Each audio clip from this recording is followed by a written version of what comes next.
نبی اسلام نے ارشاد فرمایا اللہ اللہ فی اصحابی لا تتخذوهم من بعد غرضا فمن احبهم فبحبی احبهم، جو میرے صحابہ سے محبت کرے گا وہ میری محبت کی وجہ سے ان سے محبت کرے گا۔ تو صحابہ رضوان سے اور اہل بیت سے محبت کرنا۔ من احب شیئا احب من یحبہ، بندہ جب کسی سے محبت کرتا ہے جو چیزیں اس کو محبوب ہوتی ہیں ان سے بھی محبت کرتا ہے۔ چنانچہ حدیث مبارک میں ہے آیت الایمان حب الانصار و آیت النفاق بغضهم، کہ انصار سے محبت کرنا ایمان کی علامت ہے اور ان کے ساتھ بغض رکھنا یہ نفاق کی علامت ہے۔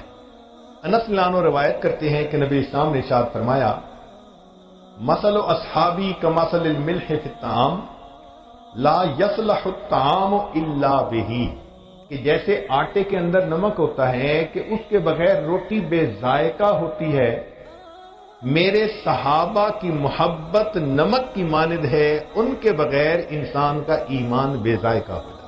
ایک اور حدیث مبارکہ نبی اسلام نے ارشاد فرمایا من حفظنی فی اصحابی ورد علی الحوض، جو میرے صحابہ کی عزت و حرمت کی حفاظت کرے اس کو چاہیے کہ حوض کوثر پر میرے پاس آئے۔ ومن لم یحفظنی فی اصحابی لم یرد علی الحوض، اور جو میرے صحابہ کی عزت و حرمت کی حفاظت نہ کرے اس کو چاہیے حوض کوثر پر میرے سامنے ہی نہ آئے۔ سیدنا حسن رضی اللہ عنہ فرماتے ہیں کہ نبی اسلام نے ارشاد فرمایا لکل شیء اساس، ہر چیز کی ایک بنیاد ہوتی ہے۔ اساس الاسلام حب اصحاب رسول اللہ، اور اسلام کی بنیاد نبی علیہ الصلوۃ والسلام کے اصحاب اہل بیت کے ساتھ محبت کا کرنا ہے۔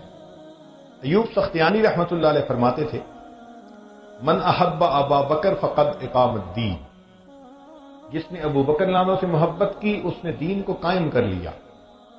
ومن احب عمر فقد اوضح السبیل، جس نے عمر لانو سے محبت کی اس کے اوپر راستہ واضح ہو گیا۔ ومن احب عثمان فقد استضاء بنور اللہ، جس نے عثمان دانوں سے محبت کی اس نے اللہ کے نور سے نور پا لیا۔ ومن احب علی، اور جس نے علی دانوں سے محبت کی فقد اخذ بالعروۃ الوثقی، اس نے مضبوط رسی کو پکڑ لیا۔ ومن احسن الثناء علی اصحاب محمد صلی اللہ علیہ وسلم، اور جو شخص صحابہ رضی اللہ عنہم کی خوب تعریف کرے فقد بری من النفاق، وہ شخص نفاق سے بری ہو گیا۔